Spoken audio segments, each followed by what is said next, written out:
It's Sarah, and today is BookList Thursday. This is a video series I do with my friend Lindsay over at Lindsay's Little Library. And every Thursday, we bring you some sort of list or book topic that we feel like talking about for the week. And this week, we're going to talk about overhyped books. So obviously, this is a personal opinion. And these are books that I have read that I feel like were way overhyped. And when I read them, I found myself very disappointed because I was expecting so much more from them.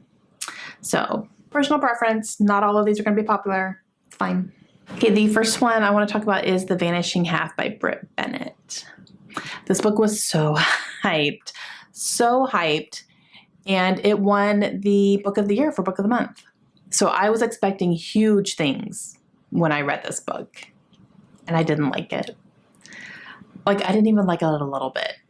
I think I gave it 3 stars, and I think that was very generous. I probably should have given it 2.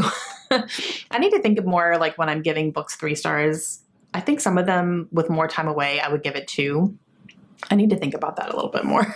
Like spend a little bit more time thinking before I rate something just because, oh man. Yeah, so this one follows 2 sisters, they're twins. And they're Black twins, but they live in an area, like this whole town, basically. There's different levels of skin color in this town. And even within the community, even though they are all Black, it's still very tumultuous. And there's even like what you would consider racism within their own community. So it was that part was kind of pretty interesting, the way that they treated each other versus already dealing with how they're treated by other people. But one sister runs away from this town. She wants to get out, so she runs away. She doesn't have any contact with her family anymore, and she lives her life as a white woman. She lives as passing for white. The other sister, who did not run away, lives her life as a Black woman. And so you kind of are supposed to be seeing the differences in that, which you did, but I don't know. To me, I wanted like equal parts, both sisters, and how their lives were different, which you got that a little bit, but I wanted more of that. And I felt like it was more about the sister who stayed, like focused on her much more. The sister who left, we didn't get her for a while after she had left. And even then you only got little snippets of her life. It wasn't like, I don't know. It felt like we were playing catch up with the one who left. And, at the end, they end up coming together for a certain reason and seeing how their lives, played out differently and stuff. But I don't know. I felt like I didn't really get much of that story. I felt like it was much more about the sister who stayed and her life and the life of her daughter and stuff like that. And so I was just kind of missing that sisterly connection. I didn't really feel like we got that. So I don't know. I finished it going, I really did not like that book. I don't understand the hype behind it. Okay, the second one is one I just read, and that's The Maid by Nita Prose. Okay, so first off, the marketing on this book was so wrong, which everybody agrees with. It's marketed as a thriller. It is not. It's a cozy mystery. It's a very light cozy mystery. And it's much more of a character study on Molly the maid, the main character.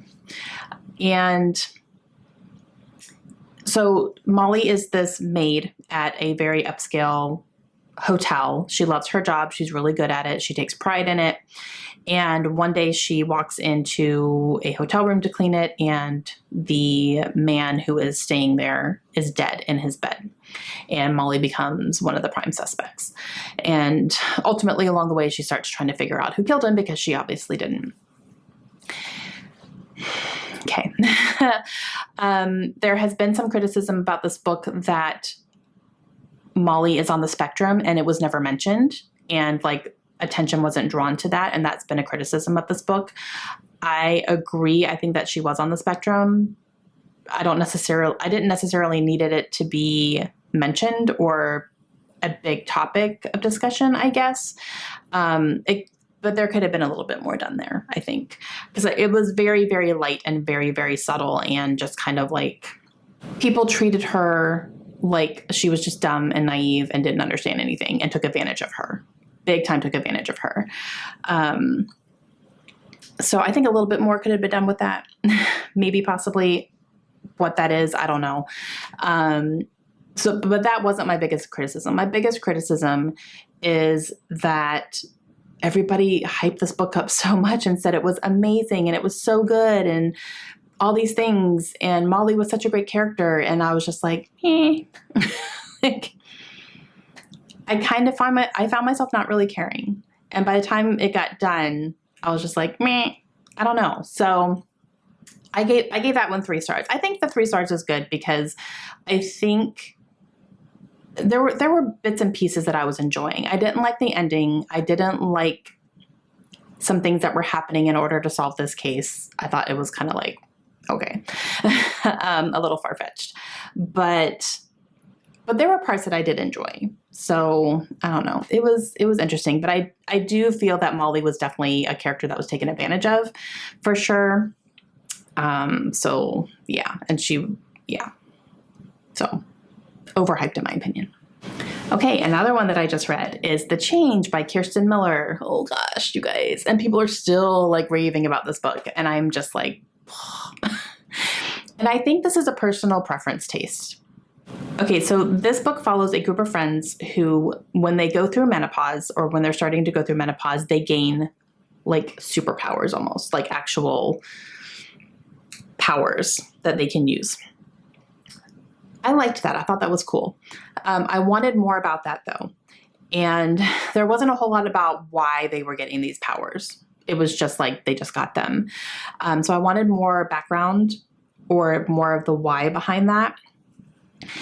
There was a murder mystery in here as well that I really liked. I really liked the murder mystery, like figuring things out and what was happening and all that stuff and how they were figuring out who was doing what at the time and all that stuff. So I did like that part. However, the thing that ruined this book for me was the portrayal of men as a whole. And I'm not kidding, as a whole was terrible. And just every single man in this book was awful. There were 2 that were like love interests for 2 of the women, but even they like were not great. You know, like they were the good ones, but they still weren't great. And this is a book that almost put me into a slump because I was like, I need a good male character because I feel like men are evil and they're terrible and I'm angry and blah, blah, blah, blah, blah. But I wasn't angry in a good way. I was angry and like, why are you crapping on men so much? Because I felt like that's what this was. I felt like it was a very, very feminist, I want to say like angry feminist. I feel like that's a term that people are using right now to describe books like this. Book and narrative that I didn't enjoy it. I was like, okay, of all these men that you're surrounded by, you're working in the corporate world, which I understand. I get it. It's cutthroat. Men are stupid. So are women. There's cutthroat women who are awful and treat people like this as well. But it was all the men. And it was like every single one. I'm like, really? Like you walk into a meeting and every single man in that room, you're the only woman and every single man in that room is like sexualizing you. It's just like, really? Every single one? I struggle to say it was hard for me to believe, but it was hard for me to believe. And I don't know. I guess it's fine. Different life experiences maybe, definitely with that. But yeah, I know that there's men like that in the world. I know that I'm not naive to that by any means. My husband is in the military, which is a very heavily male-dominated career field. So I have dealt with some people, definitely. But, oh man, like it was just so bad. And I felt like it was just so bad on purpose, and it bothered me. It rubbed me the wrong way big time. There were definitely some lines in this book that were very very much the mindset of someone who could be a big feminist that I just didn't understand. And I don't think that way. So it was hard for me to connect with characters that way too, because I was like, that doesn't make any sense. Doesn't make any sense to me. Doesn't mean it doesn't make sense to other people. But it caused me to not enjoy it as much. So I don't know, man. This one was not for me, definitely. I gave it 3 stars because of the murder mystery thing, because I did really like that storyline, but everything else, yeah. So I struggled with it between a 2 and a 3, but the murder mystery was really good. It was really good. So yeah, I don't know. It was an interesting one, but I guess that's more of a personal preference thing. I don't know. Ugh. Overhyped. Okay, this next one is an oldie. This one's not really hyped up anymore on BookTube, but it was when it first came out. And I've still heard people like talk about it recently. And that is Stalking Jack the Ripper by Carrie Maniscalco. So this is a young adult book. And a lot of people were reading it and loving it and just, this is so great, blah, blah, blah. Interestingly enough, this is another one that had a very feminist female character, and I didn't like her. So this is a historical book, and it is set at the time of Jack the Ripper. And Jack the Ripper is actually like killing people, and our female main character ends up kind of going on the hunt for him because people are starting to realize that he is a thing and he's killing people, and let's figure out who this guy is. And she kind of becomes part of that. So I like the premise of that a lot. However, the main character drove me nuts. And I think it was because she was very much a feminist, but she was living in Victorian London. Not a high point for feminist views. You know what I mean? Like I felt like it was forced. Like she would get mad if someone held the door open for her. Like, I can't do it myself. Okay, got it. Like someone is holding the door open for you. That's actually a nice thing to do. And you're getting mad about it. And she irked me so much because it was constantly that. And it was constantly her trying to prove herself, which I understand women had to do that. But it just got to a point where it just got really, really annoying. And it took me out of the story constantly. Like I barely even remember who the killer was, because it was Jack the Ripper, but it wasn't Jack the Ripper. Like they actually found him and arrested him and stuff. And obviously no one knows who Jack the Ripper really was. So yeah. But like she bothered me to the point where I didn't enjoy the book, and it was because of her. So obviously there's 4 books in the series, did not continue on because she bothered me so much in the first book. I think I gave it 3 stars, maybe. I don't know why. This is one I would have definitely knocked down to 2.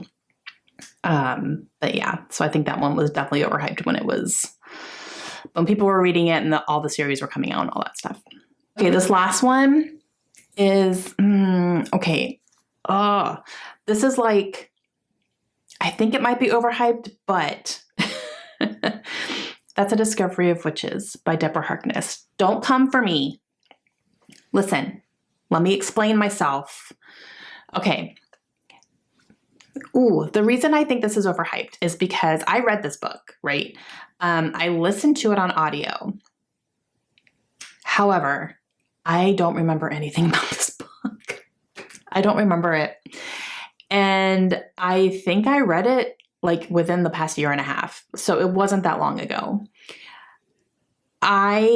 This is one that I think I need to reread physically. Like I need to sit down with my eyeball. I need to read it. I remember that there is a witch, and I remember that there's a vampire, and they end up working together to find something, but they're not supposed to be, because witches and vampires are not supposed to, like, they're not supposed to be friends, even they're enemies or something, but they end up working together and falling in love, and it's a whole big to-do. That's all I remember. I don't even remember what they're looking for.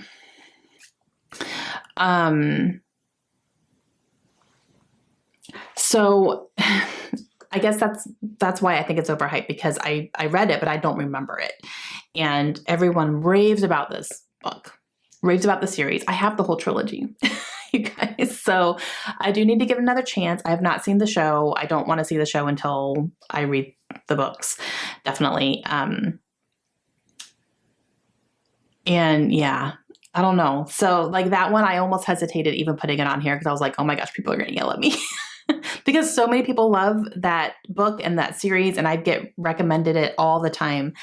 But yeah, I don't know. So that's something I need to revisit. That's a book I need to reread, give it another chance, read it with my eyeballs, take it in a little bit better, and see what I think after that. So that's like, there's only one foot on this list for the Overhyped for that book.